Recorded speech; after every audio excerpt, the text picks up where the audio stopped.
महाराज का षड्यंत्र सफल नहीं होने दूंगी। मंथरा का लक्ष्य पूरा हो गया था। चलते चलते उसने रानी कैकेयी से कहा, राम के लिए 14 वर्ष से कम वनवास मत मांगना। भरत इतने समय में राजकाज संभाल लेंगे। जब तक राम लौटेंगे लोग उन्हें भूल चुके होंगे। अब जल्दी करो रानी, समय बहुत कम है। रानी कैकेयी कोप भवन में चली गई। मंथरा रनिवास से निकल गई। दिन भर की गहमा गहमी के बाद महाराज दशरथ को रानियों की याद आई।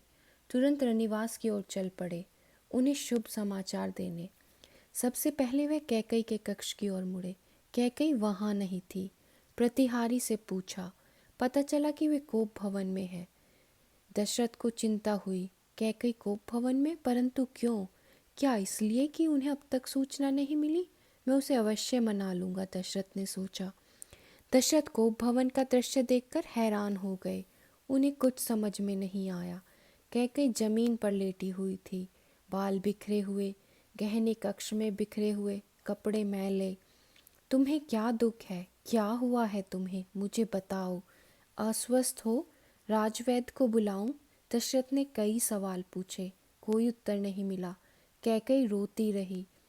तुम मेरी सबसे प्रिय रानी हो। मैं तुम्हें प्रसन्न देखना चाहता हूँ। तुम्हारी खुशी के लिए मैं कुछ भी कर सकता हूँ, कुछ भी। धरती आसमान एक कर सकता हूँ। दशरथ ने कैकेयी को मनाने का बहुत प्रयास किया। उत्तर उन्हें फिर भी नहीं मिला। दशरथ भी भूमि पर बैठ गए, विनती करते रहे। हाँ, मैं बीमार हूँ, कैकेयी ने कहा। मैं अपनी बीमारी के संबंध में आपको बताऊंगी, लेकिन पहले आप एक वचन दें। मैं जो मांगूं उसे पूरा करेंगे। राजा ने तत्काल हामी भर दी। कहा, मैं राम की सौगंध खाकर कहता हूँ, तुम्हारी हर इच्छा पूरी करूँगा। महाराज दशरथ ने राम की सौगंध ली तो कैकेयी उठकर बैठ गई। आप मुझे वे दोनों वरदान दीजिए जिसका संकल्प आपने वर्षों पहले रणभूमि में लिया था। महाराज दशरथ ने हामी भरी।